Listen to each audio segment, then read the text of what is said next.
So this is class 1, number 1, mantra 1 and 2, an invocation of Sri Isopanisad, Sunday, October 15, 2023. Prabhu. Okay. Hare Krishna, Prabhu. Isavasyang idan sarvam yat kincha jagatyam jagat tena tyaktena bhunjita magrida kasya svidhanam. Please read us the translation. Translation by Srila Prabhupada.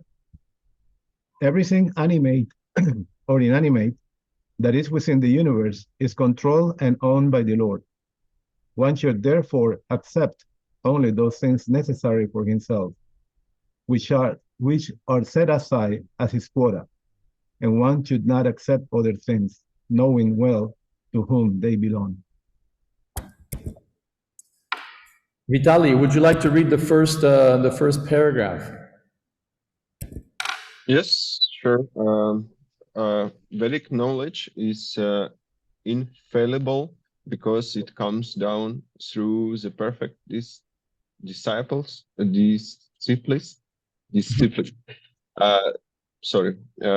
Succession of spiritual masters, beginning with the Lord himself, since he spoke with the first word of Vedic knowledge. The source of his knowledge is transcendental.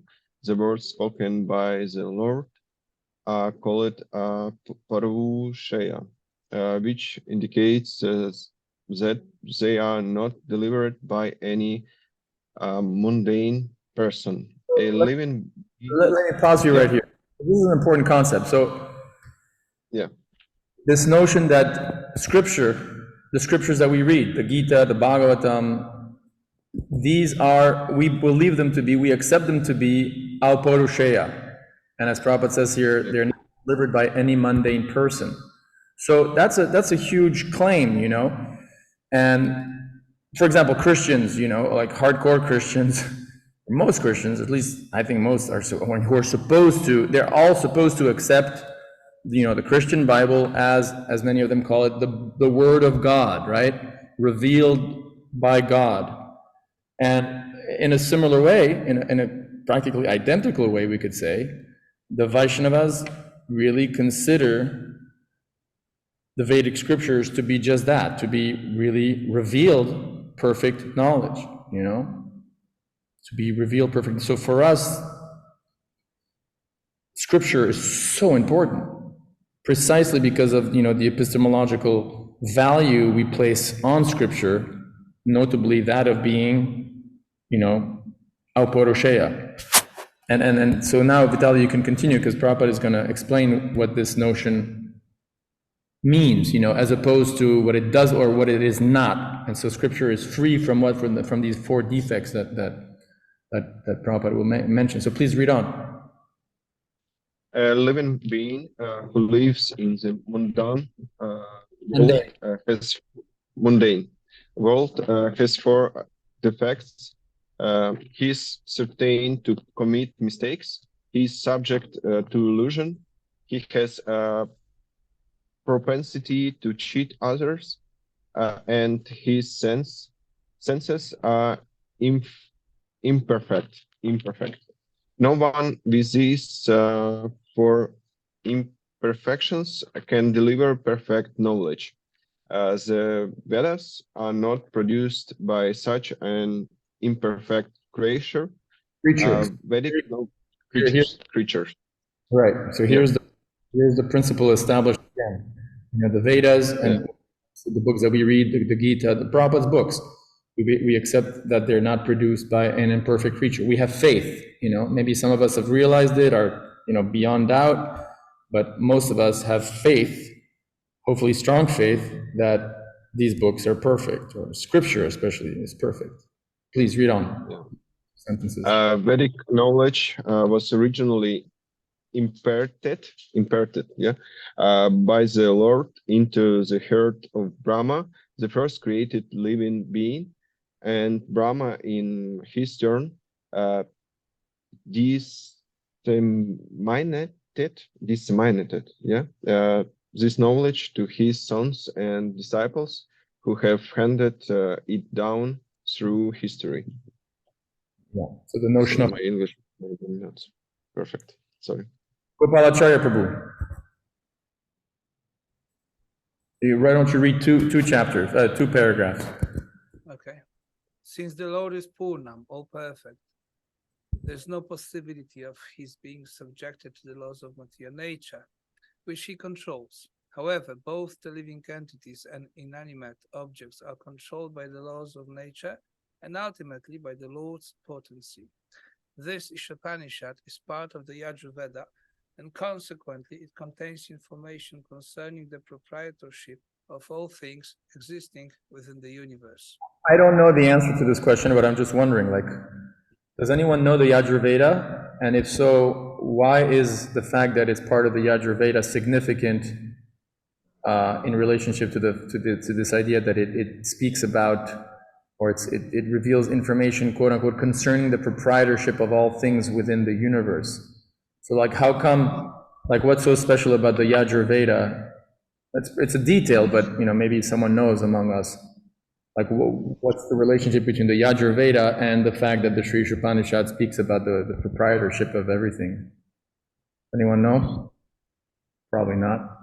I don't know the exact detail, but I would sense that it establishes the authority of Isopanishad, it being part of the larger Veda, one of the 4 Vedas. So it's, that could be one reason why it's mentioned. Okay. Please read on. Sorry. Read on, yeah? Okay. Yeah. The Lord's proprietorship over everything within the universe is confirmed in the 7th chapter of the Bhagavad Gita, 7.4.5, where para and apara prakriti are discussed. The elements of nature, earth, water, fire, air, ether, mind, intelligence, and ego, all belong to the Lord's inferior material energy, apara prakriti, whereas the living being, the organic energy, is his superior energy, para prakriti. Both of these prakritis or energies are emanations from the Lord, and ultimately he is the controller of everything that exists. There's nothing in the universe that does not belong to either the para or the apara prakriti. Therefore, everything is the property of the Supreme Being. Can you, before we go to Devakinandan Prabhu, can you say a few words, Gopalacharya, about the question? We might as well address it already. The question of why, the Vaishnavas say, as opposed to the Mayavadis, that this world is real. I think Prabhupada addresses it right here, right? Especially one sentence. Which would be the sentence in this paragraph, even half a sentence, that is... The proprietorship is one thing, and that all these are all energies of the Lord. There you go. So the fact that the Lord is eternal and these are emanations from the Lord, then they cannot be illusory, because the Lord is not an illusion. If his energies were to be just illusion or something unreal, then that would logically also implicate unreality of the Lord, which actually Mayavadis, they do claim that, yes, that the form ultimately is also an illusion, but actually from the perspective of Vaishnava, understanding the Lord is real, his energies are real, and whatever he possesses is also his. And thus it is real, but it's different in nature, it has different purpose. Does anyone not understand this specific argument that Gopalacharya Prabhu, I think, perfectly explained? But that's like the answer to that question. Like what distinguishes the Vaishnavas from the Mayavadis in terms of the eternality or non-eternality of this material world, right? Is anyone unclear, or is everyone totally clear that it's an issue of energy? And since we accept God to be real, and so therefore his energies are real. They may be manifest, unmanifest at times, but they're real because God is real. And so therefore, since the world is an energy of the Lord, and since the Lord is real, it's real. Right? Is that clear for everybody? Yep. Okay, cool. How,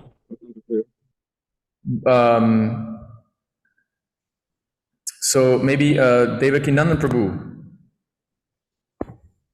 Are we on the because the Supreme Being, Yep, Prabhu. Yep.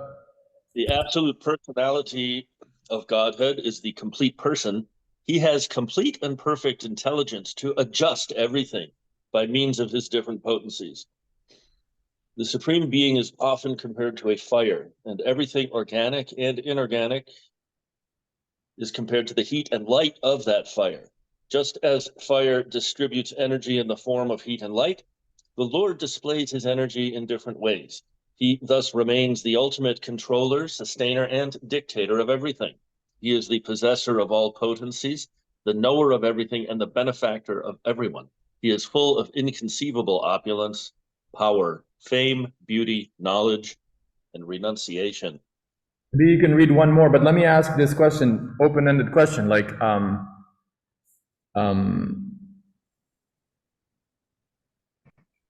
I just lost my train of thought. Oh yeah, so how come we do, I mean, we do hear, you know, in Prabhupada's lectures and Prabhupada's books, and we hear that this world is temporary. So like, there's a distinction that has to be made between false and temporary. Like, if it's temporary, then how can we say that it's not false?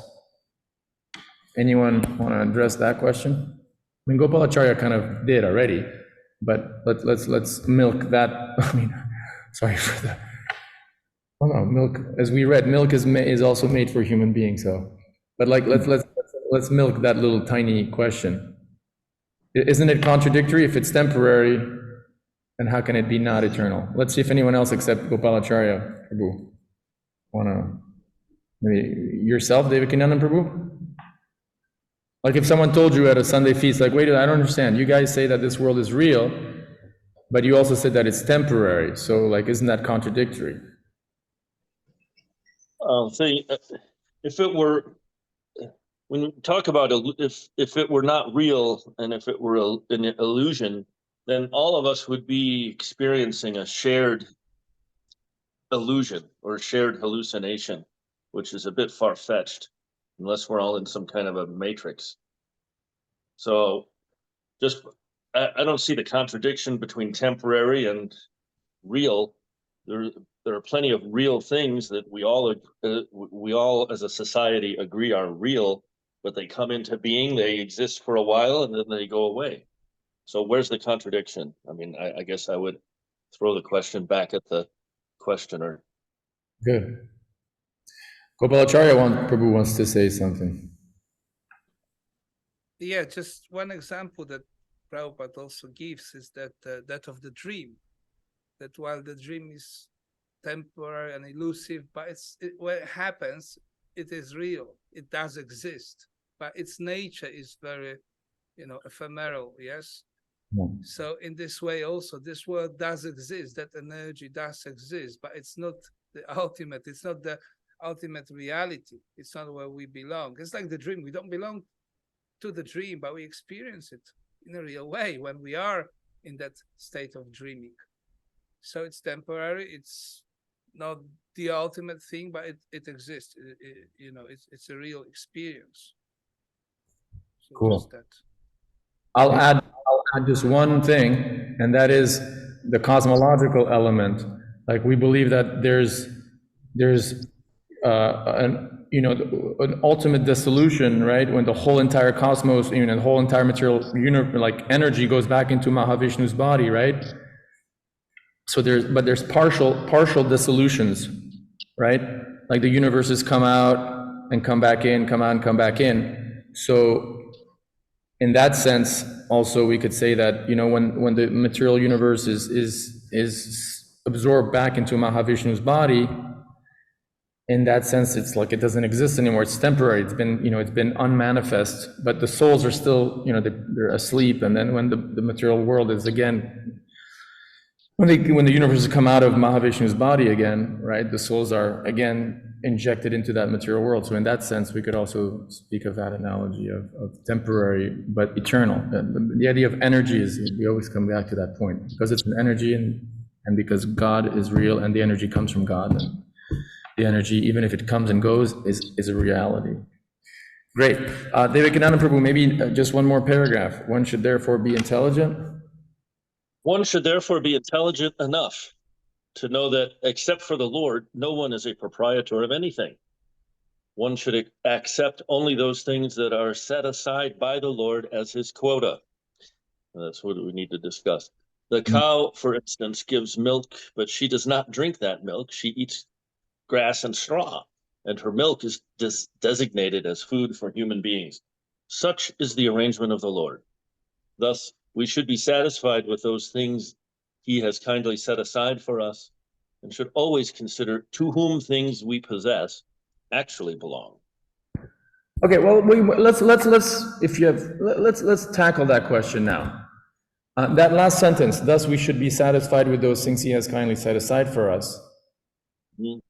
That's the hard one. You know, the idea of always trying to consider or remembering to whom those things we possess actually belong, that's just a question of practice, right?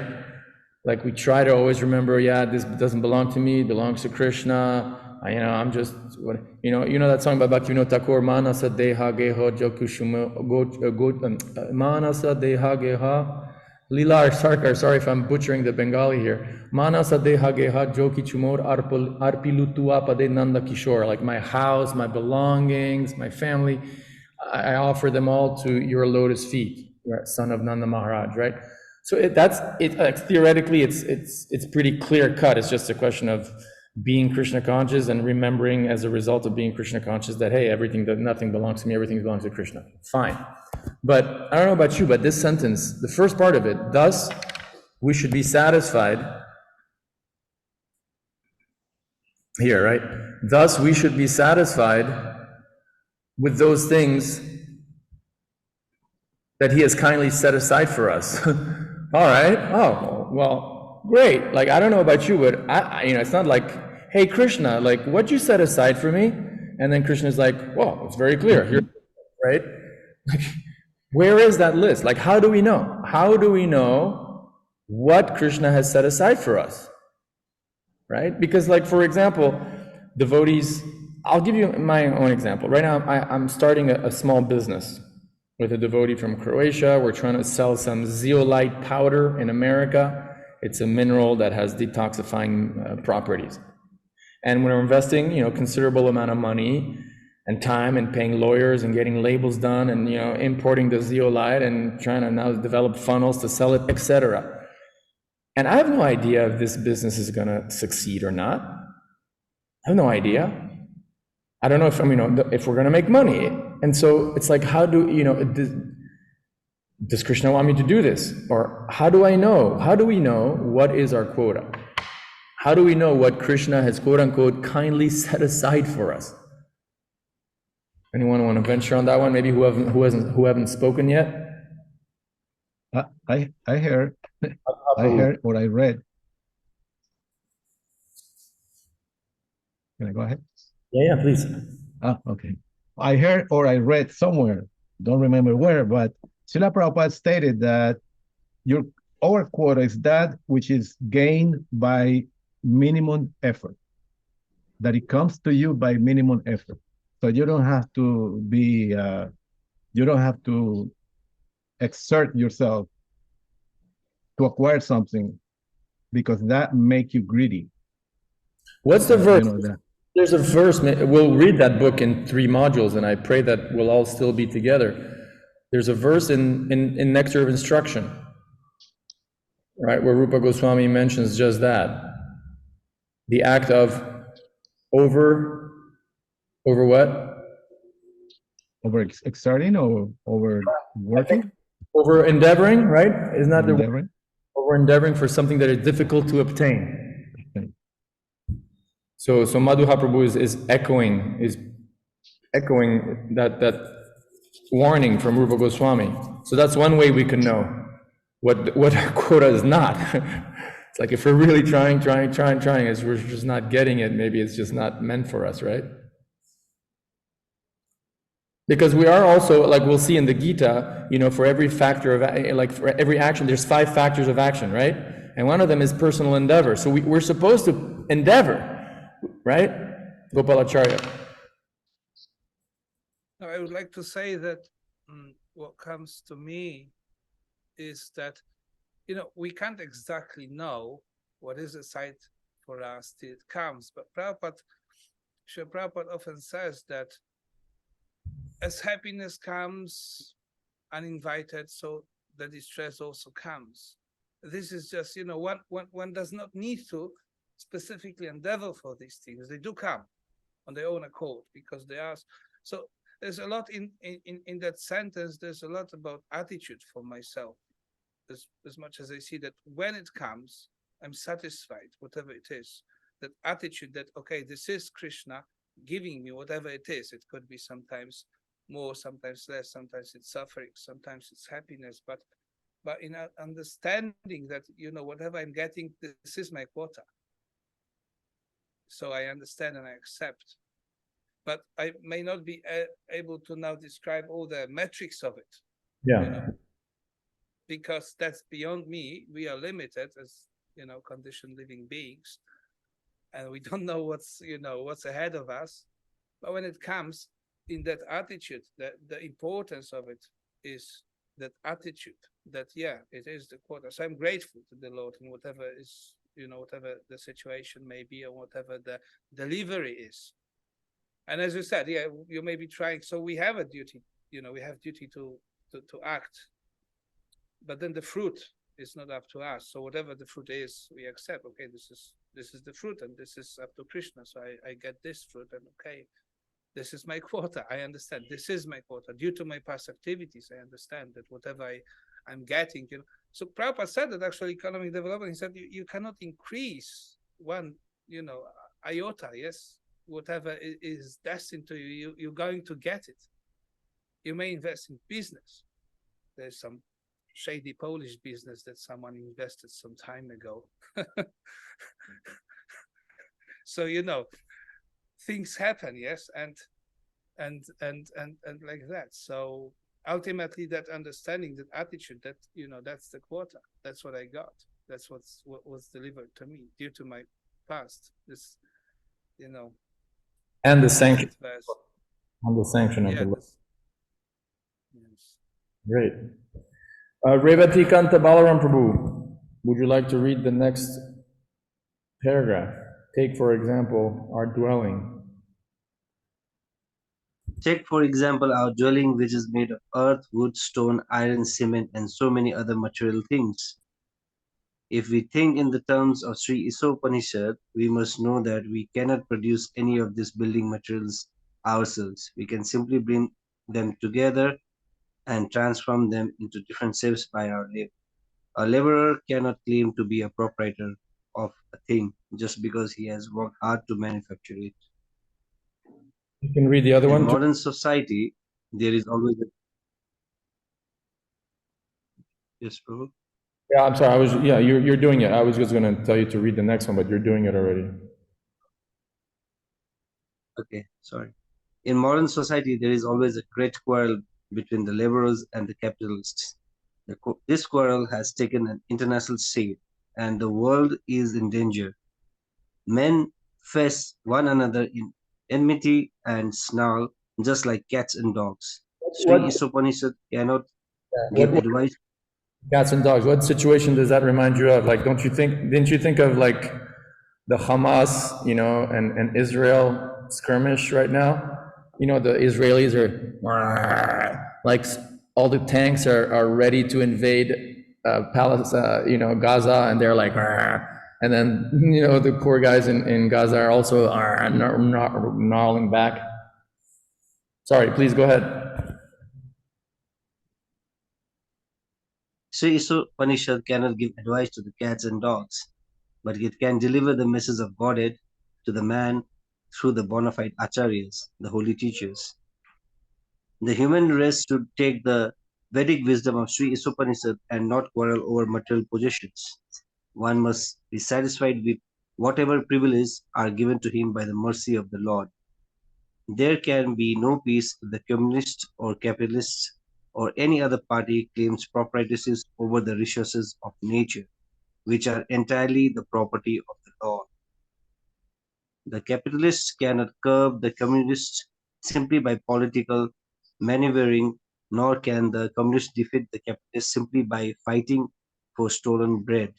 If they do not recognize the proprieties of the Supreme Personality of Godhead, all the property they claim to be theirs own is stolen. Consequently, they will be liable to punishment by the laws of nature. Nuclear bombs are in the hands of the both communists and capitalists. And if both do not recognize the proprietorships of the Supreme Lord, it is certain that these bombs will ultimately ruin both parties. Thus, in order to save themselves and bring peace to the world, both parties must follow the instruction of Sri Isopanisad. Okay. Thank you. How about, well, Madhuha Prabhu, you read already.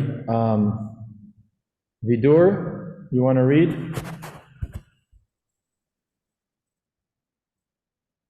I think I have to unmute you, sorry. Oh, yeah, you got it. Am I audible too? Not great, but yeah, you are audible, but not great, to be honest. Yeah. Now it's better. What do you guys think? Not that good, huh? Yeah, he can go ahead and speak and a little bit louder. Okay, speak a little bit louder and Human beings are not meant to quarrel like cats and dogs. They must be intelligent enough to realize the importance and aim of human life. The Vedic literature is meant for humanity and not for cats and dogs. Cats and dogs can kill other animals for food without incurring sin. But if a human kills an animal for the satisfaction of his uncontrolled taste buds, he is responsible for breaking the laws of nature. Consequently, he must be punished. good. No, wait, let's just stop a little bit here. The thing about, well, actually, maybe the next reader can read.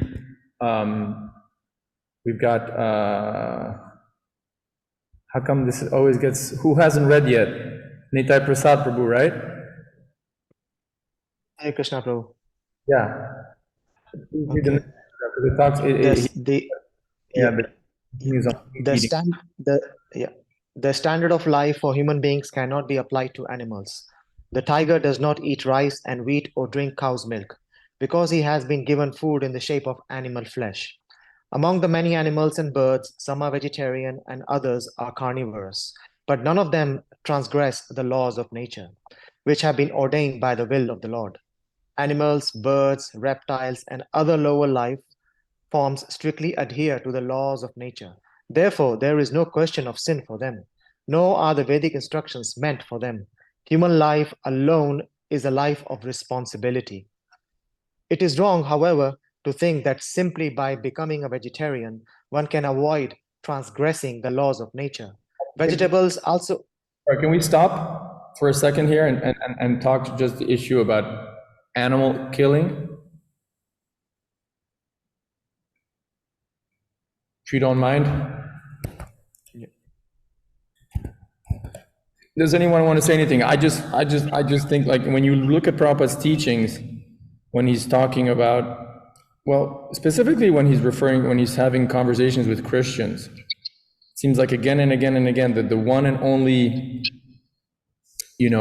criticism he has of them is the meat eating, and for Prabhupada, it was like a really big, this meat eating is a huge big deal, It's a really big deal, and I think that's one thing that we should kind of take seriously. Also, I'm not saying that we're having hard, like, meat eating is probably the easiest thing to not do in terms of the four regulative principles, but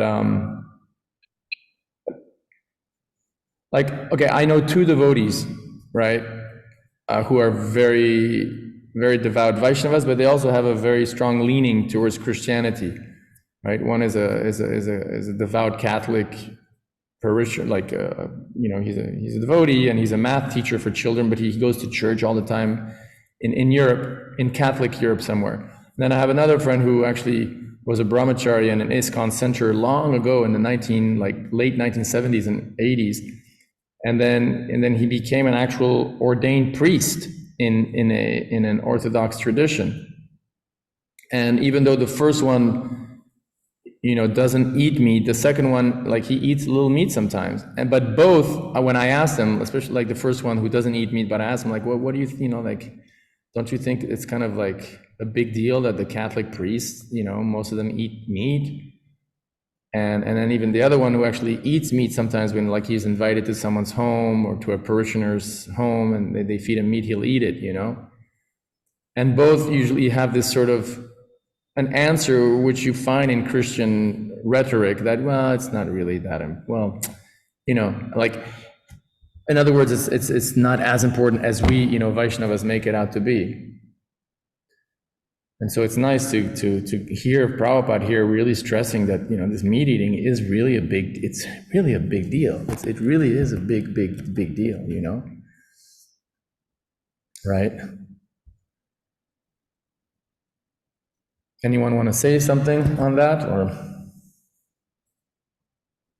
I guess it has to do with the nature of the individual. Remember that it is said, right, that we are what?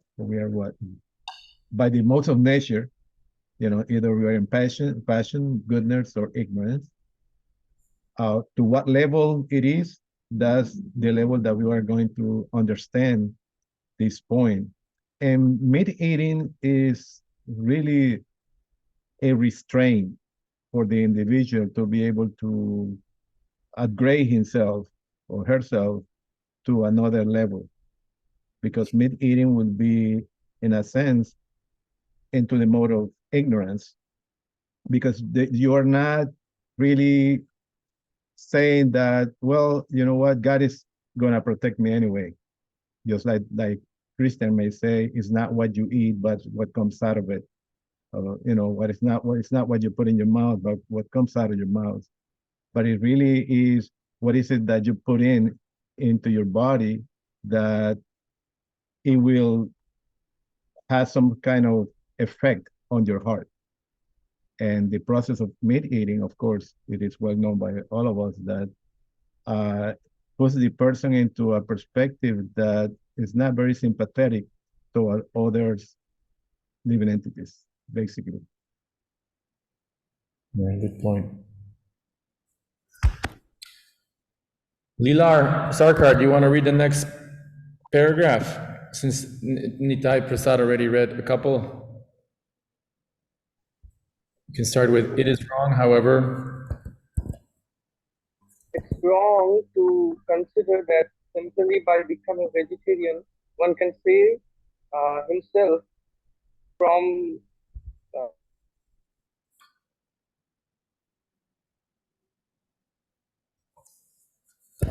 transcendent. Oh, sorry. I had some problem with the word. You know what, Prabhu? I think, I'm sorry, the connection is really not that great, nor is the voice. Do you mind that if we ask maybe Blake or the next reader? Because, like, I don't know about you all, but I mean, that was really, I couldn't even hear you.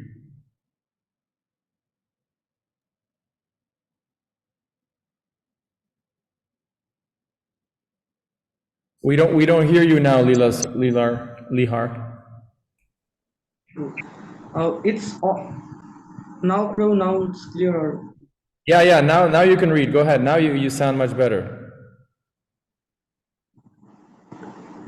It's also okay. It's also wrong to consider that simply by becoming vegetarian, one can save himself from transgressing the law of nature. Vegetables also have life. One life is meant to feed another life, and that is the law of nature. one should not be proud to be being a strict vegetarian. The animal have no developed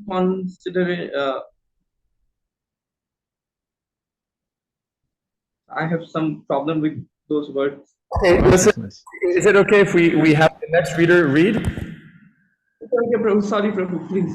Perfectly fine, but also I wonder what version you're reading, because I'm reading, you know, what you read is not what I have in front of me. What about you, Prabhus? Were you noticing a difference in edition? I think that maybe he got cut off by the sound doesn't come through completely. Yeah, what No, he was, it's the 78 pre-78 edition, Prabhu. I also saw, and I've just checked on Vedabase, is the pre-78 edition of Isopanisad. There's that difference.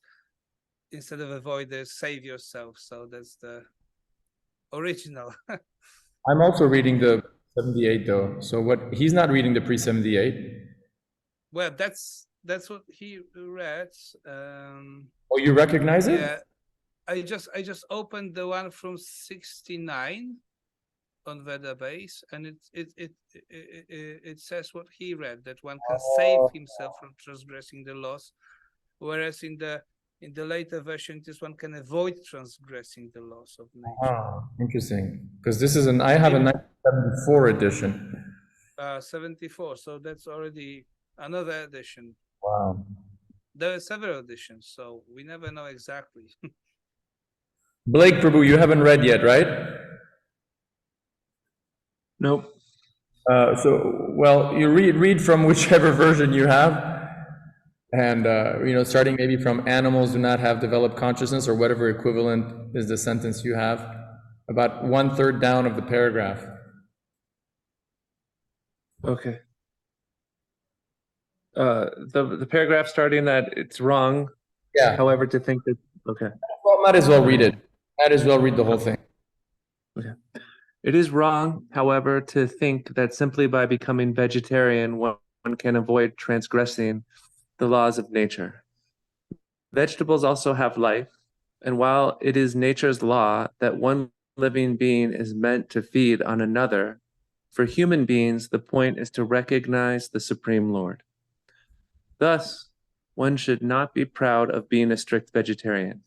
Animals do not have developed consciousness by which to recognize the Lord, but a human being is sufficiently intelligent to take lessons from the Vedic literature and thereby know how the laws of nature are working and derive profit out of such knowledge. If a man neglects the instructions of the Vedic literature, his life becomes very risky. A human being is therefore required to recognize the authority of the Supreme Lord and become his devotee. He must offer everything for the Lord's service and partake only of the remnants of food offered to the Lord. This will enable him to discharge his duty properly.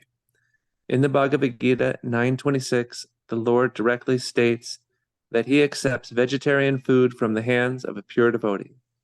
Therefore, a human being should not only become a strict vegetarian, but should also become a devotee of the Lord, offer the Lord all his foods, and then partake of such prasadam, or the mercy of God. Only those who act in this way can properly discharge the duties of human life. Those who do not offer their food to the Lord eat nothing but sin and subject themselves to various types of distress, which are the results of sin. Bhagavad Gita 3:13. Speaking of Should I read these, the last well, before you read the last one, let's refresh let's purify ourselves and refresh ourselves with these two key verses, because these are really two important verses to know when you're speaking to somebody about food in Krishna consciousness, eating in Krishna consciousness, and they're really linked and they're really important. So please, let's go to 926, or let's go to 313 first, because 313, explains the problem and sort of gives explains the problem and the solution, but doesn't give the actual how-to, whereas, 926 gives the how-to. So, Blake, can you click on 313? Everybody click on 313 or go to 313, and let's read that. The devotees of the Lord are released from all kinds of sins because they eat food which is offered first for sacrifice. Others who prepare food for personal sense enjoyment verily eat only sin. Purport. The devotee. Huh? Should I continue? I mean, does anyone have any questions or doubts or whatever about this verse? 313? Okay, so then can you go to 926? Yeah. 926. If one offers me with love and devotion a leaf, a flower, fruit, or water, I will accept it. Great. All right, well, please read to us the last, I mean, does anyone have anything to say on that, on those two verses? I have a question, just to play the devil's advocate, like, Janani, like, there's different grades of offering, and I heard that, sometimes just the act of acknowledging that this, not offering, but actually thanking Krishna for the, for food that comes, is sort of like the lowest minimum kind of acceptable type of behavior vis-a-vis food. Huh? So, someone is saying something? I hope that kind of just in your mind offering is a little bit acceptable, because I have to do it a lot of the time. And with my family around, they would be weirded out if I were doing formal offerings here. Yeah, right. I heard that in the 70s in America, like devotees would do, traveling Sankirtan, distributing Prabhupada's books in vans, and so they'd pull up to a supermarket and they would say, okay, Krishna, we're offering you this whole supermarket minus anything that has meat, fish, or eggs inside. Just go in there, eat, because they offer the whole supermarket.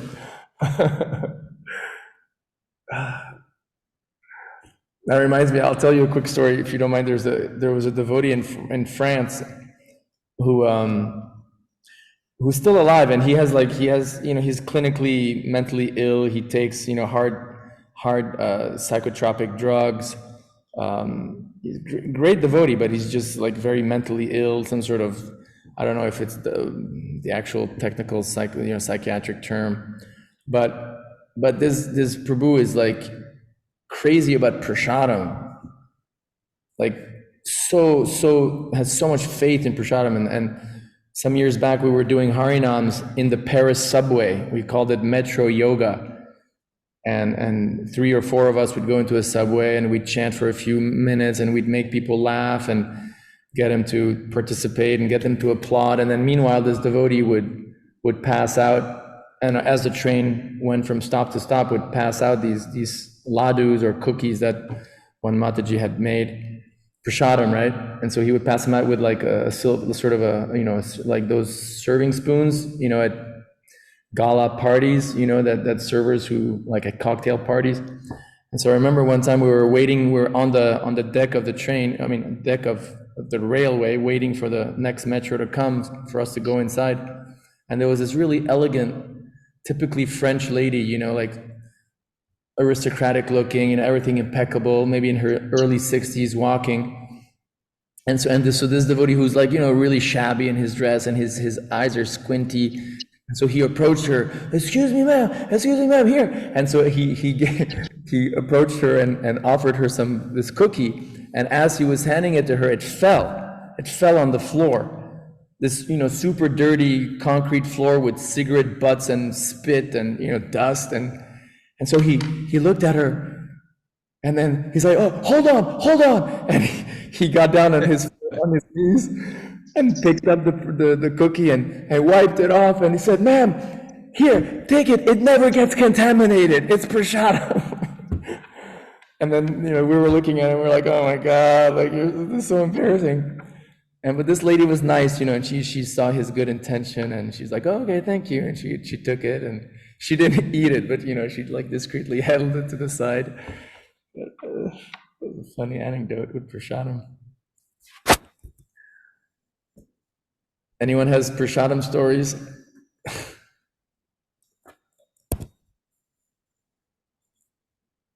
Anyone read the what's it called? Minus the Tri Vishnu, Tri Vishnu, Tri Vishnu. But a lot of people like to say Tri Vishnu, Tri Vishnu. Back when I was in LA, what's his name? Virabajo Prabhu or Srila Virabajo, if you may. He Sorry, but for those who don't know, Virabahu Prabhu is a Prabhupada disciple who has, he's an old Grihasta. He has many disciples. He used to be, or he still is, a GBC. Please go ahead. Yeah, he's still a GBC, and he chastised a devotee, or not chastised, but kind of say, hey, I know you guys are used to saying Tri Vishnu, Tri Vishnu, Tri Vishnu when you're gonna eat, but that's not the proper way to offer prasad. And I myself, I used to do that, because I heard it and I learned it. I thought it was okay, but after a while, I realized that that's not really the proper way to offer boga to Krishna. Just that comment. To echo Devakinandan Prabhu's comment, I'll always remember this. I was riding in a car with some devotees, and Chandramouli Swami, that American sannyasi, Chandramouli Swami? Mm-hmm. I don't know, anyway, he's still around. And one devotee was one young Indian-bodied British devotee who was working. He had a job or a business, I forgot, and he was telling Maharaj, I feel really bad because I go out to business meetings, business lunch meeting, lunches with business partners and stuff, and there's no way I can offer my food, and so I order a pizza and a salad, and in my mind, I say to Krishna, I'm sorry, I can't make a formal offering, but please accept this anyway. And I feel bad about it. And I really like how Chandramouli Swami replied. He said, who knows, maybe when you make those, maybe those are actually your best offerings you make in your life to Krishna, because you've got the right, the emotions there of really wanting to offer and really meaning it, Now, I really like that, because it's not always the case, but sometimes, you could ring all the bells and chant so many mantras and not really have much bhakti. And conversely, being stuck in a situation, for example, like being with family members who may think it's weird, or being in, among business partners or whatever, but deep in your heart, like asking really sincerely to Krishna that he accepts the food. Out of the two, Krishna, we do hear he's called Bhava Grahi Janardana, right? Janardana, who accepts the bhava of the offering and not necessarily the ritual. Can I add something to that? Please, Madhu Prabhu. Yeah, because I myself find myself into, it's not what you do physically. It is like, let's say you're worshiping Krishna, your deities, but your mind is not there. So are you committing an offense? But actually, the intention of what you're doing is, if it is proper, even your mind is not really purified. Therefore, your mind is always going to wander someplace until you bring it back, until you become more purified as you do it. Even when it comes to the offering of food, you can also do the same thing. You can offer, because basically that's the process of yoga, is to be able to be in a trance, right? And what is it to be in a trance? Is to meditate profoundly. Is that a word? To meditate, completely meditate on what you're doing. So that will transfer the action of what you're doing, of what you're trying to do.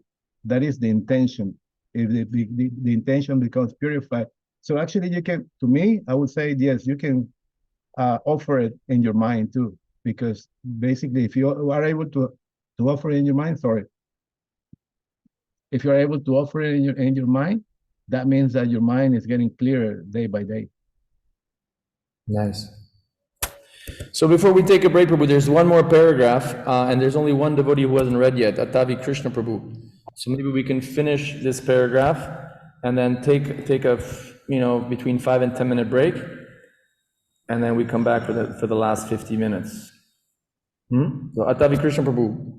Okay, Prabhu, thank you. Hare Krishna. The root of sin is deliberate disobedience of the laws of nature through disregarding the proprietorship of the Lord. Disobeying the laws of nature or the order of the Lord brings ruin to a human being. Conversely, one who is sober, who knows the laws of nature, and who is not influenced by unnecessary attachment or aversion, is sure to be recognized by the Lord and become eligible to go back to Godhead, back to the eternal home. Jai, back to the eternal home. Back to the eternal home. We won't talk about it this time, maybe never, but that kind of, makes you want to, the whole issue of like, where does the soul come from? And, there's devotees who say that the soul doesn't come from the spirit from Goloka Vrindavan, but at least you've got one of the four teachers right in front of you, like me, who for me, it's very clear. We come from Goloka Vrindavan. The soul comes from Krishna and has an eternal relationship with Krishna. And I like when Prabhupada says here, back to the eternal home. But anyway, that's another topic. Okay, Atavi Krishna Prabhu and everybody. One more reader who wants to volunteer just to read the verse again, just the translation in English, before we move on to the next verse after the break. So anyone has a dying enthusiasm to read the verse again, just the translation. Translation of the verse, let me go back. Translation of the mantra 1, right? Yeah. So everything animate or inanimate that is within the universe is controlled and owned by the Lord. One should therefore accept only those things necessary for himself, which are set aside as his quota, and one should not accept other things, knowing well to whom they belong. Jai.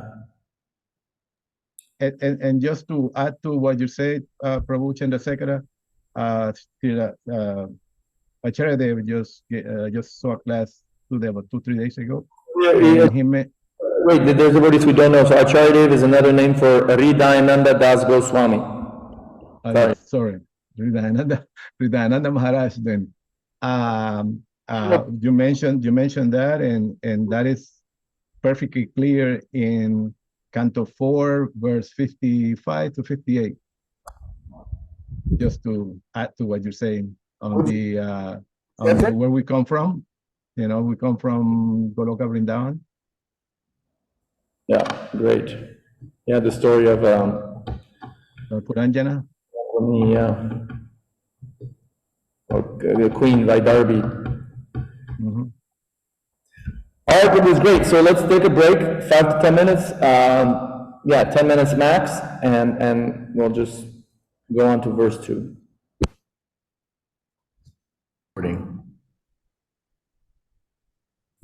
So let's go over question number 3. What does Prabhupada say about cows and milk? It's pretty obvious, but it's obvious for us, who are devotees. But if you say what Prabhupada says about milk, and one of you will volunteer for that, if you say that to these militant vegans,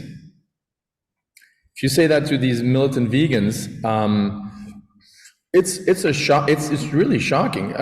2 weeks ago, I was in Paris, and there was a Harinam, and we were doing Harinam near the Beaubourg Museum.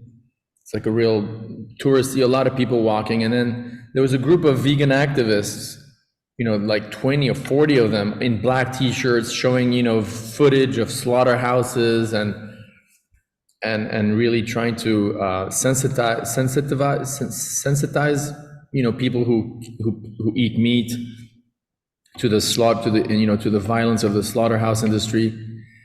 And I was walking after the Harinam towards the metro, and I passed by one, them, and I approached 3 of them randomly, this Irish lady, and one guy and another woman next to her. And I sincerely said, hey, I'm a priest in the Krishna tradition, and although I eat, I kind of lied, to be honest. I said I only eat milk that comes from from milk that's from that comes from non-violent milk, like cows that are never going to be slaughtered. And there's a whole debate, because maybe we can talk about that a little bit. There are devotees who are vegans and who really strictly refuse to eat any milk products that comes from cows that are slaughtered, even if they offered the milk to Krishna. And there's other devotees who, justify their eating milk products from slaughtered cows by the act of offering to Krishna. And in my humble opinion, both opinions are correct. But anyway, I told them, yeah, you've got my thumbs up. I really encourage you. And this woman became so mean, she was so bitchy. I'm sorry. She was like, why do you eat milk? I was like, well, it comes from, him said there's more and more networks. In England, for example, it's very easy to buy non-violent milk. It's a little more costly, but it comes from cows that have been earmarked by the farmer with a contract that they'll never be killed, and their milk is sold. And she was like, no, how dare you drink the milk of cows, which is meant for their baby, like completely refusing to accept what Prabhupada says about cows. And what does Prabhupada say about cows and milk, which distinguishes us as devotees from the vegans? Prabhupada says it right there in his commentary to verse 1. Anyone want to volunteer who hasn't spoken much? Let's try to keep a lot of, let's try to democratize the talking here. Anyone who hasn't spoken much yet? And sorry, by the way, who is Neo? That's me, Dave. I'm in through the headset, but there's no way to show my face from the headset itself, at least not yet. I'll get a picture up there at least if I'm using this. It's no longer DNG. DND. Let me change the name back. I'll try to change my name. I mean, that's like literally Matrix, right? Isn't that his name? I know, because of your comment. Okay, here we are.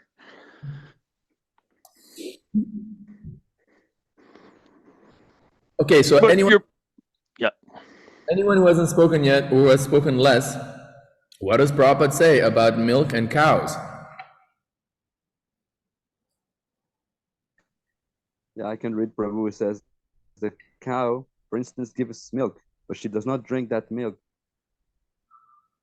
Her milk is designated as food for human beings. There you go, boom. Right, and somewhere else, Prabhupada often says that milk, like Krishna has arranged, that she has surplus milk, not only for her calf, but the surplus milk is designed by God for human consumption, right? Now, do the vegan activists believe that?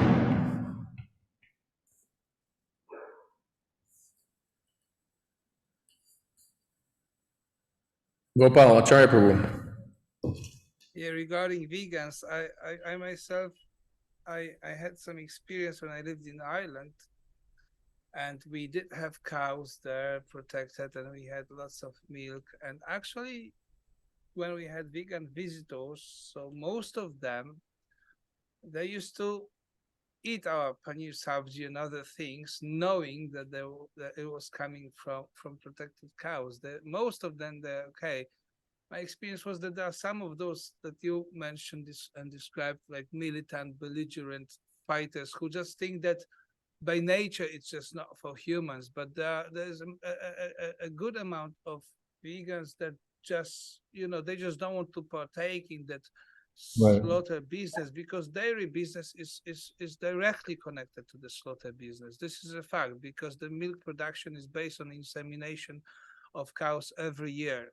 And then the calves are taken to slaughter, and the milk is extracted from the cow forcefully, basically speaking. And so most of these people, I actually, I can relate to that. That they just don't want to be part of it. They have those pictures like glass of milk and the cow is in it. Like a slaughtered baby or something. It makes sense. Let me ask this question. Does any of you have the position that some Vaishnavas do, and I'm not criticizing. I know, for example, the temple president of ISKCON Laguna Beach holds this position where he refuses to eat any milk products that is offered that doesn't come from protected cows. You know, the counter argument is like, well, Prabhupada didn't do that. Prabhupada knew that the cows were being sent to the slaughterhouse. Prabhupada even knew that, you know, at least in America, I don't know if you know, but back in the 70s, any milk you bought in like supermarkets had vitamin D inside, and vitamin D came from fish. Somehow the Americans put fish oil in the milk for added vitamin D. And Prabhupada knew that. According to some Prabhupada disciples, I used to, you know, like Archita, who said this, he was in LA when Prabhupada was there. Prabhupada apparently knew about this, and he still had them, you know, not only is it coming from cows that are slaughtered, but it even has some fish oil in it. He still had it offered to the deities. So now, you know, the counter argument is that, well, that was in those days. Now we have, you know, our farms, or we can get non-violent milk. So is there still this is my question, and let's talk about it for maximum 5 minutes, because we do want to read verse number 2. For 5 minutes. So if anyone wants to talk, let's keep it short. Is there any justification still today for offering milk products at home or in the temple from cows that we know are being slaughtered? Or is it absolutely unacceptable?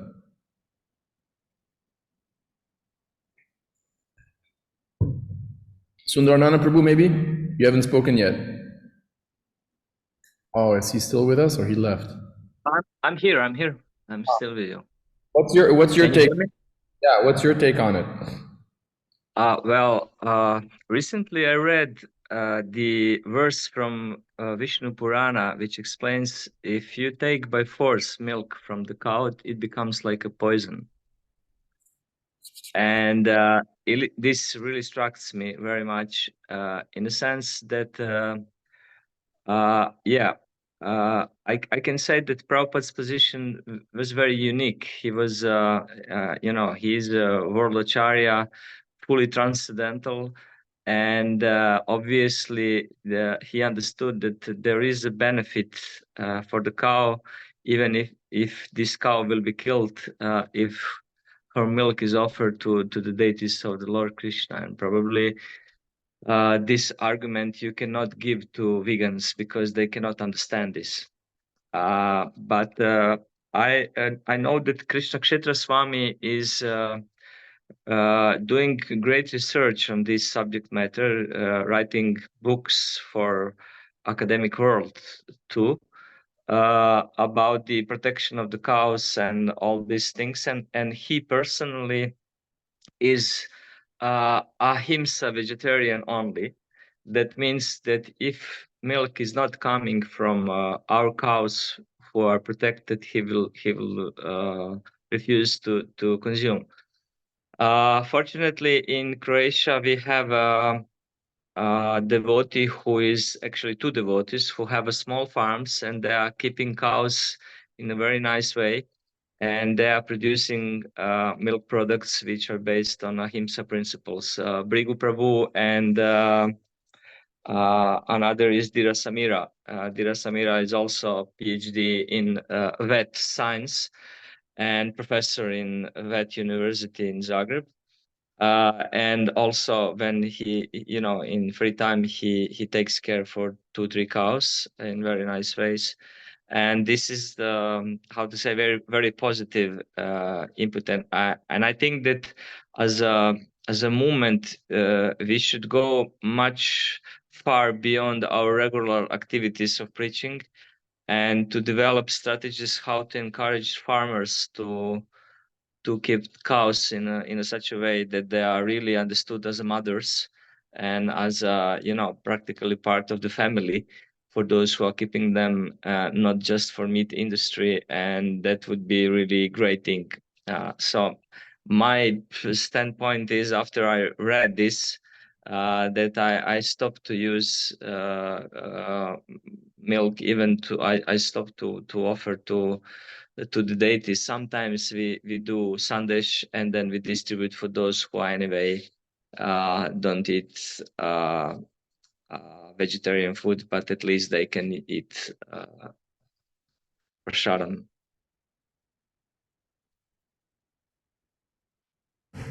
Thank you. That's a good point. Okay, Prabhus, we've got 25 minutes left. Let's hop on over to verse number 2.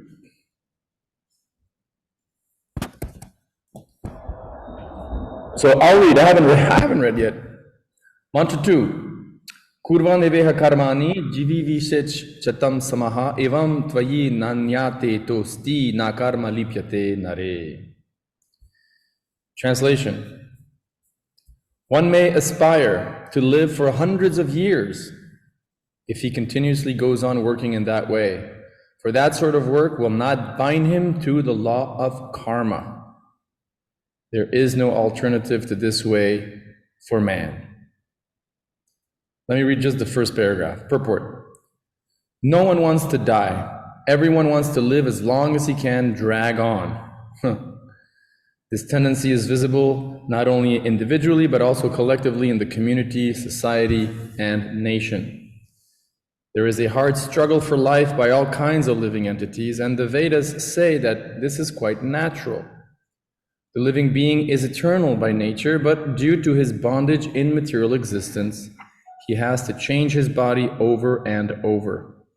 This process is called transmigration of the soul, or karma bandhana, bondage by one's work. Excuse me. The living entity has to work for his livelihood because that is the law of material nature. And if he does not act according to his prescribed duties, he transgresses the law of nature and binds himself more and more to the cycle of birth and death in the many species of life. Pretty self-explanatory. Next reader, Gopalacharya Prabhu, I think you read after me, right? Or you were the first one to read, so go ahead, read just one paragraph.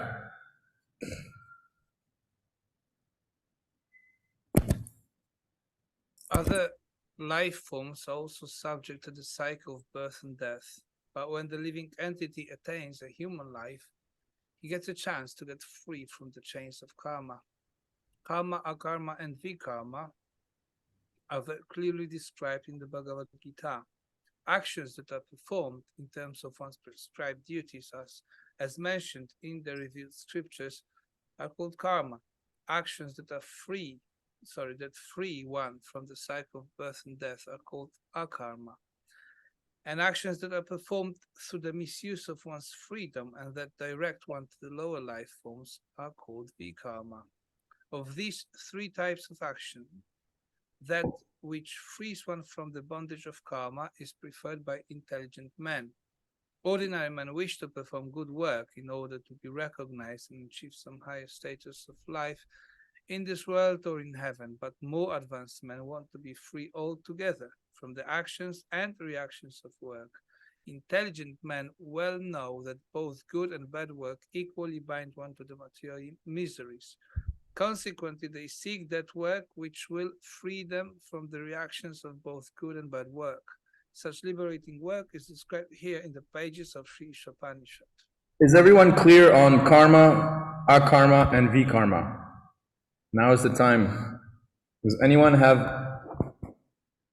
confusion on three terms? Pretty clear, huh? Okay, great. Let me ask Atavi Krishna Prabhu to read because his paragraph was tiny.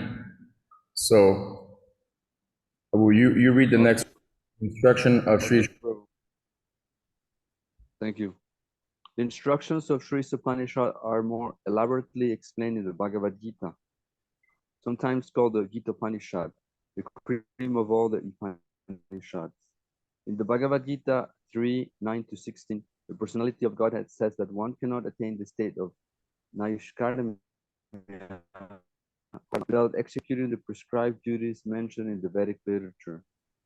Facilitator can regulate the working energy of in such a way that he gradually realizes the authority of the Supreme Being. When he realizes the authority of the personality of Godhead, Vasudev or Krishna, it is to be understood that he has a stage of positive knowledge.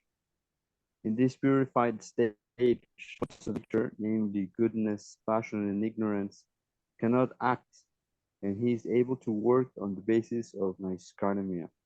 Such work does not bind one to the cycle of birth and death.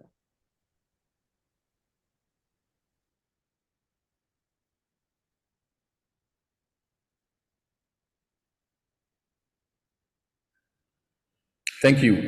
Can we, since we have time, we're going to finish before time is over. I really would like to go through chapter 3, verse 9 to 16. So if you don't mind, I'm going to go to that, and I'll share my screen, and we can just read the translations, okay? Prabhupada mentions it here, so this progression from 9 to 16 of chapter 3 is important.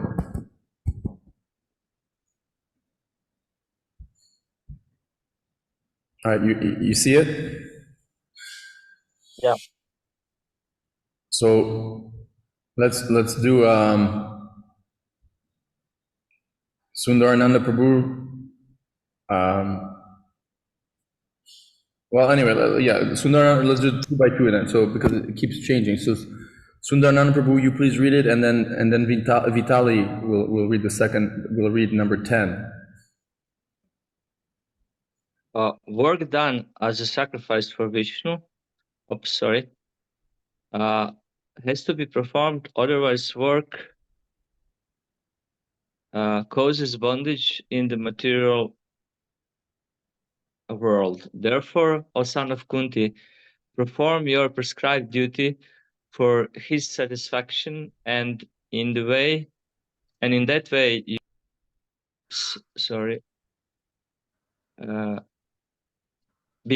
you always remain free from bondage. Sorry, my screen is small and I have to shift, and hopefully you could follow. Great. That's an important verse, right? Have to work for Krishna. Vitali, read number 10. Yeah. In the beginning of creation, the Lord of all creatures sent forth generations. Yeah. All creation. Don't mind if we correct your English. It's creatures. Creatures.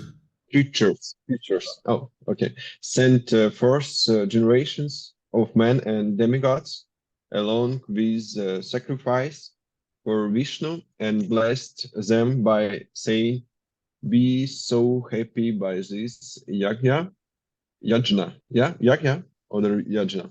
Both are good, but most sacrifice. Yeah, sacrifice because its performance will bestow upon you everything desirable for living happily and achieving liberation. Good. Blake and Nitai Prasad Prabhu, 11 and 12.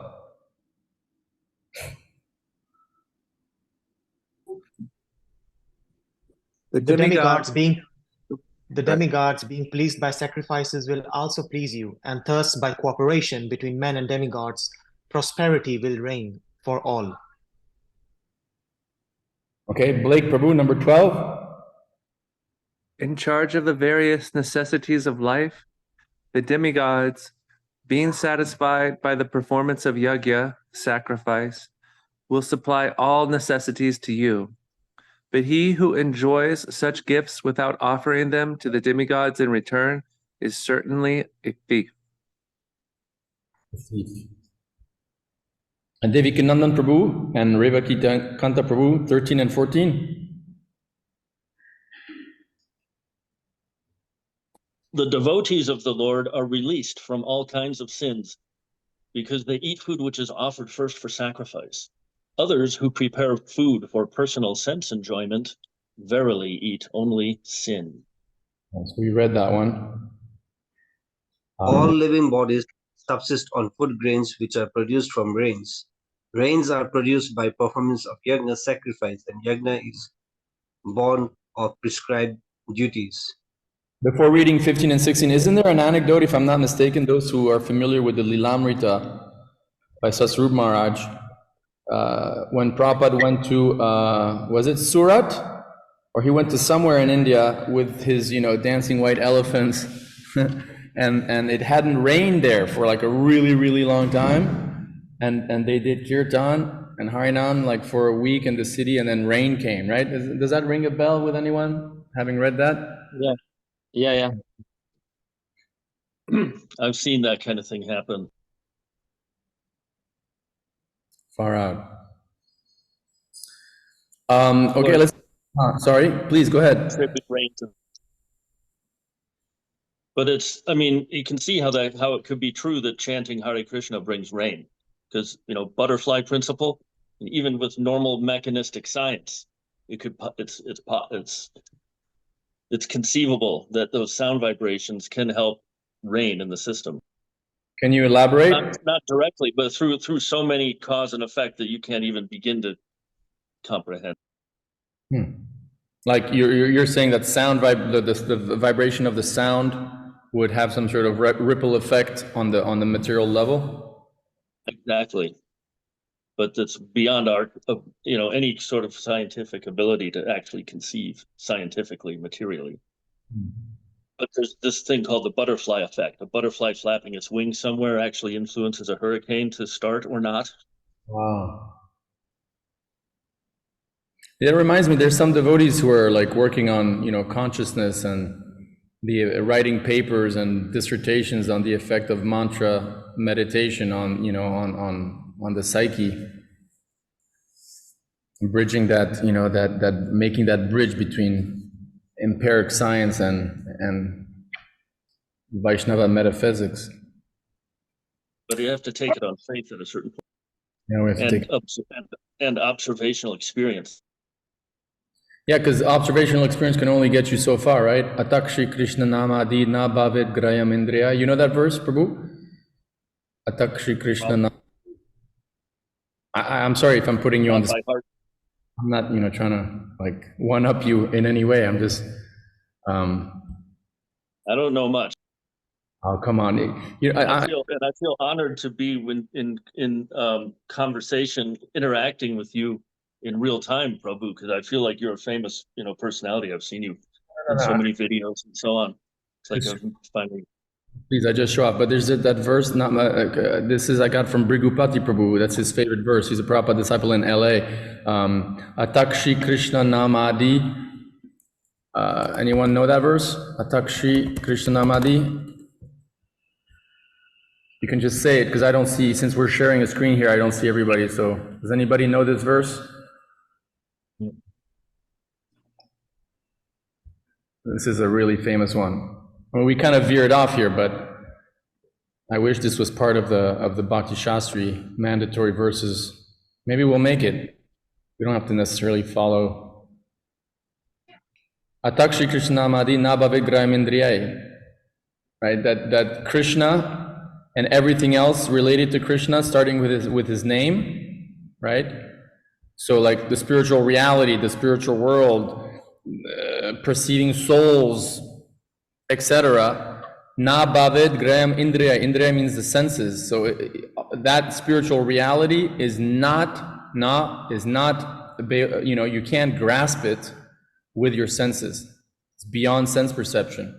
That's why Devakinanda Prabhu's point that, faith, an element of faith has to be in the as part of the ingredient here to ultimately, because according to this verse, which actually comes from the Bhakti Rasamrita Sindhu, Krishna and everything related to Krishna is beyond sense perception. But seva, starting with the tongue, jiva, which is the tongue, so taking prasadam and chanting, by rendering service, starting with the tongue, svayameva suratyada, you get a sfurti, you get that whole Krishna and everything and his name and everything becomes revealed. right? Okay, so closing the parenthesis, we had two more verses, and maybe Madhuha Prabhu, you can read them. It was 14 and 15. I'm sorry, I lost it. Does anyone have them? Oh, here we go. Sorry. There you go. You just read both of them, 15 and 16, please. 15 and 16? Okay. Regulated activities are prescribed in the Vedas, and the Vedas are directly manifested from the Supreme Personality of Godhead. Consequently, the all-pervading transcendence is eternally situated in acts of sacrifice. My dear Arjuna, one who does not follow in human life the cycle of sacrifice thus established by the Vedas certainly leads a life full of sin. Living only for the satisfaction of the senses, such a person lives in vain. Wow. Great, so now we can go back to the last couple of paragraphs in our verse 2 here, and then we're done, we've got 10 minutes left. So who would like to read? Who hasn't read much? Who feels inspired? And who has a decent microphone? Sorry for discriminating, but Vidurji or Lihar, we gotta have a minimum good audio here, so. Anyone want to volunteer? I don't know how my mic. Is my audio good? Two devotees spoke at the same time. Let's see No, who's going to be. I was asking if my audio is good enough. Yeah, your audio is good enough. Please go ahead. No, go ahead. He can go ahead. I was wondering. Come on, Prabhus. Are we on the instructions of Sri Isopanisad? That's what we just finished. Factually, no one has to do anything more than render to. Is that where we are? Yes, Prabhu. To the Lord. However, in the lower stages of life, one cannot immediately adopt the activities of devotional service, nor can one completely stop fruit of work. A conditioned soul is accustomed to working for sense gratification, for his own self-interest, immediate or extended. An ordinary man works for his own sense enjoyment. When this principle of sense enjoyment is extended to include society, nation, humanity in general, it assumes various attractive names such as altruism, socialism, communism, nationalism, humanitarianism. These isms are certainly very attractive forms of karma bandhana, karmic bondage, or karma bandhana, karmic damage. But the Vedic instructions of Sri Isopanisad is that if one actually wants to live for any of the above isms, he should make them God-centered. There's no harm in becoming a family man or an altruist or socialist or communist or a nationalist or humanitarian. Wow, it's no harm in becoming a communist. Srila Prabhupada is pro-communist, provided that one executes his activities in relation with Ishaivasya, the God-centered conception. I mean, that is interesting because you see, for example, in the political scene in America, and putting aside the possibility that these are just peons of some world order guys above. Okay, putting that aside, from what we see, right? There's like the Republicans and the Democrats, or like the right and the left. And the left seem to are a little bit more like socialist, which is kind of leaning towards the extreme communism, and then the Republicans are more like free capitalism, blah blah blah.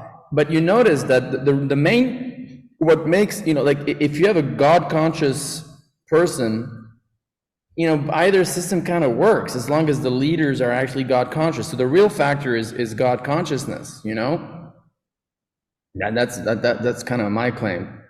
And I think Sundarananda Prabhu would agree with me on this one, right? In principle and in theory, both systems can work, but they tend to get corrupted, like with the Vaishyas, the merchants or billionaires capturing the government, rather than the government being led by kshatriyas who are advised by brahmanas. Yeah. Plutocracy, right? Isn't that what it's called? A plutocracy? It's a plutocracy, but it's the Vaishyas in charge, isn't it? Well, isn't a plutocracy means like the Vaishyas being in charge? Charge, yeah, I suppose. Yeah. They don't, those two words didn't come from plutocracy, come from Greek, doesn't it? It means Anyway. government by the wealthy. A Oh, government. that's so, yeah. So the wealthy tend to be the merchant class or Vaishyas, right? Right. Then the communism in principle is the Sudras take over, the workers. The working class makes all the big hard decisions. Yeah. That's not how it ever works out in practice, but if you had a God conscious working class, maybe that could work too, huh? Yeah. I mean, if you had a God conscious working class that knew to put Kshatriyas and Brahmanas in charge of the actual administrating and running of. But they don't usually, right? That's the problem. All right, Prabhus, we got three paragraphs left. I don't know. Sundarananda Prabhu. Chandrashekhara Prabhu, my screen is very small and I don't have right now Isopanisad in English, so I'm not sure that I can read it properly. I can read, but it will be too many interruptions. Yeah, okay, so let's have maybe Nitai. Okay, I can try. Okay. In the Bhagavad Gita 240, Lord Krishna states that God-centered activities are so valuable that just a few of them can save a person from the greatest danger.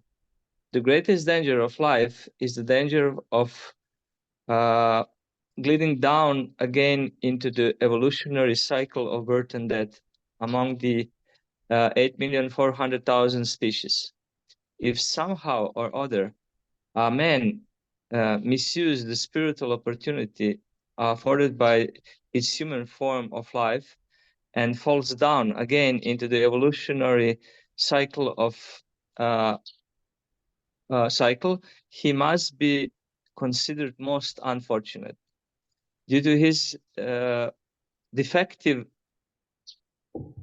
just a moment. Due to his defective senses, a foolish man cannot see that this is happening. Consequently, Sri Isopanisad advises us to exert our energy in the spirit of Ishavasya. Being so engaged, we may wish to live. Stop. I'm sorry. we may wish to live for many, many years. Otherwise, a long life in itself has no value. A tree lives for hundreds of years, but there is no point in living a long time like a trees, or breathing like I don't know how it's pronounced, this word, bellows. Bellows, you know what, right? It's a yeah. Something is you blow a fire, with it. Begetting children like hogs and dogs, or eating like camels. A humble God-centered life is more valuable than colossal hawks of life dedicated to godless altruism or socialism. Wow. Nitai Prasad Prabhu, you want to read the last two? Yes, Prabhu. When altruistic activities are executed in the spirit of Sri Isopanishad, they become a form of karma yoga. Such activities are recommended in the Bhagavad Gita 18.5/9, for they guarantee their executor protection from the danger of sliding down into the reversionary process of birth and death. Even though such God-centered activities may be half finished, they are still good for the executor because they will guarantee him a human form in his next birth. In this way, one can have another chance to improve his position on the path of liberation. How one can execute God-centered activities is elaborated, explained in the Bhakti Rasmrita Sindhu by Srila Rupa Goswami. We have rendered this book into English as the nectar of devotion. We recommend this valuable book to all who are interested in performing their activities in the spirit of Sri Isopanisad. Hare Krishna. So we'll go into that. Prabhus, we have 2 minutes left. Please, let's just do this 4 verses, 5, 6, 7, 8, 9, from 18. Prabhupada quotes it. All right? I'm just going to go to it real quick. We'll go over just 1 minute. What did he say it was? I lost the page. 5 what? Oh, 18 what? Do you remember? 18:5 through 9. 18:5 to 9. David Kinanda Prabhu, maybe you can read those because you got a great voice and a great microphone. So well, let me find it. Here they are if you want on this shared screen. Okay. I'm glad the microphone works on this little flip phone. So start at 3. Some learned men, starting at, what did we say? 5. So acts of sacrifice, charity, and penance are not to be given up. They must be performed. Indeed, sacrifice, charity, and penance purify even the great souls. All these 6, all these activities should be performed without attachment or any expectation of result. They should be performed as a matter of duty, O son of Pritha. That is my final opinion. 7, prescribed duties should never be renounced. That's one thing that should never be renounced. If one gives up his prescribed duties because of illusion, such renunciation is said to be in the mode of ignorance. 8, anyone who gives up prescribed duties as troublesome or out of fear of bodily discomfort is said to have renounced in the mode of passion. Such action never leads to the elevation of renunciation. And 9, O Arjuna, when one performs his prescribed duty only because it ought to be done and renounces all material association and all attachment to the fruit, his renunciation is said to be in the mode of goodness. Jai. I'll just read the verse one more time and then we're done. Here's the translation. Once again for verse 2, mantra 2. One may aspire to live for hundreds of years if he continuously goes on working in that way. So in that way is, the akarma way, right? For that sort of work will not bind him to the law of karma. There is no alternative to this way for man. Great. Jai Prabhu's Vanchakalpaturubhasya Kripa Sindhubhya Vachapatitnam Pavamyo. Have a great week. I'll be glad to log in with you, Prabhu's, hopefully next week or the week after that or whenever, but certainly in 4 weeks. And I wish you a great time with Tara next week. And we can all stay together by chanting Hare Krishna. Hare Krishna, Prabhu. Hare Krishna. Hare Krishna. Hare Krishna. Thank you. Hare Krishna. Krishna. Thank you.